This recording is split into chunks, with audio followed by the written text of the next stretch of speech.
चीजें लेके बैठे हुए है ना, बैठे हुए ना। ये क्या है? घड़ी। और ये क्या है? और ये क्या है? कप, मग्गा है ना, चाय का मग है। अब हमने ये देखा। अच्छा वर्षा, आप बता सकते हो कि आप इसमें दूध पीते हो और सुमन इसमें दूध पीती है ना, तो ज्यादा दूध कौन पीता है? वर्षा ज्यादा दूध पीती है। इसमें वर्षा दूध पीती है और इसमें सुमन दूध पीती है। ज्यादा दूध किसमें आएगा? सुमन दूध ज्यादा पीती है, क्योंकि ज्यादा दूध किसमें आएगा? गिलास में। अच्छा, ये इसमें गिलास में दूध भरा है और इसमें घड़ी में दूध भरा है, तो सतीश ज्यादा दूध किसमें आएगा? घड़ी में आएगा। और कम दूध किसमें आएगा? गिलास में। ओके, ये चीज हो गई। अब हम एक और चीज करके बताते हैं आपको। अब ध्यान से सुनना और उसका जवाब चिल्ला के दे दोगे ना। जैसे कि ये मग है, इस मग में अपन देखते हैं इस गिलास को अपन को भरना है, कितने मग के पानी आता है? एक। ओके, और ये पूरा भर गया? मतलब कि ज्यादा दूध पीती है ना सुमन, 2 मग्गे दूध पी रही थी है ना। अच्छा, अब देखते हैं अपन, है ना। ये देखा, इस गिलास में कितने मग्गे पानी आए हैं? 2। अब अपन इस घड़ी को भर रहे हैं ना, ध्यान रखना।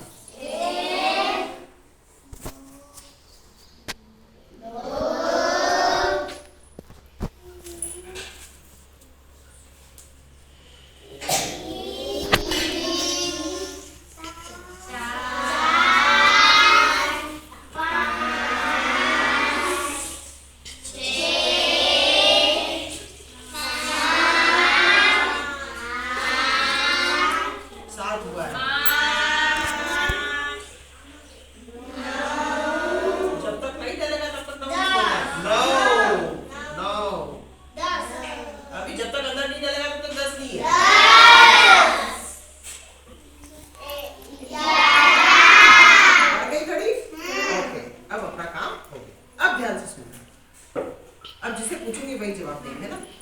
अब ये मग्गा था, ये गिलास है और ये घड़ा है। इस घड़े में कितने गिलास पानी आए हैं? अगर मैं ये कहूं कि इसमें 11 गिलास पानी आया है, तो इस घड़े में कितने मग्गे पानी आया है? 22। कैसे किया बता? मैडम, दो का पारा 10 बोल दिया। हाँ, दो का पारा 10 तक बोले तो कितने आए थे? 20। और फिर एक और मग्गा गिन दिया। नहीं, 2 फिर गए।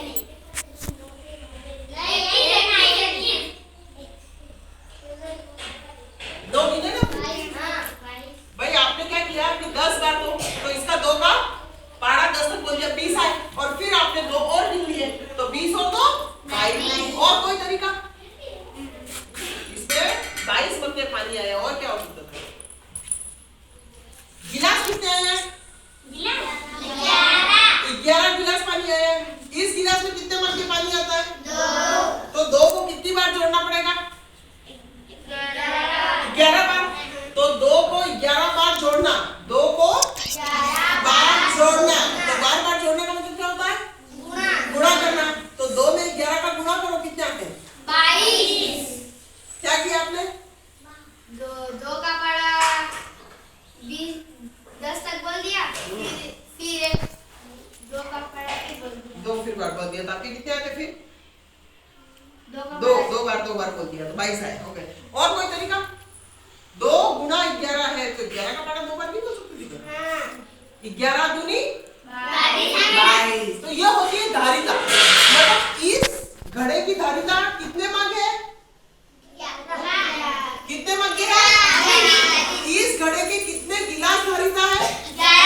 11। तो हमको इस घड़े की अगर धारिता निकालनी हो, इस गिलास की कितने मग्गे धारिता है? 2। और इस मग से में कितनी धारिता है? 1 मग आता है। तो हमने सबकी धारिता निकाली। इस गिलास की धारिता कितने मग है? 2। इस घड़े की कितने गिलास धारिता है? 11। इस घड़े की कितने मग धारिता है? 22। आगे बात समझिए। तो ये होती है धारिता। अब समझ में आ गया? है ना। भाग, तोल, वजन करते हुए एक धारिता नाम की जो अपनी दक्षता है, तो हम उसमें धारिता पे काम कर सकते हैं। किसमें कम, किसमें ज्यादा, एक तो वो होता है। दूसरी चीज क्या आ गई कि किसमें कितनी चीजें आती हैं, कि हमने यहाँ देखा बंद।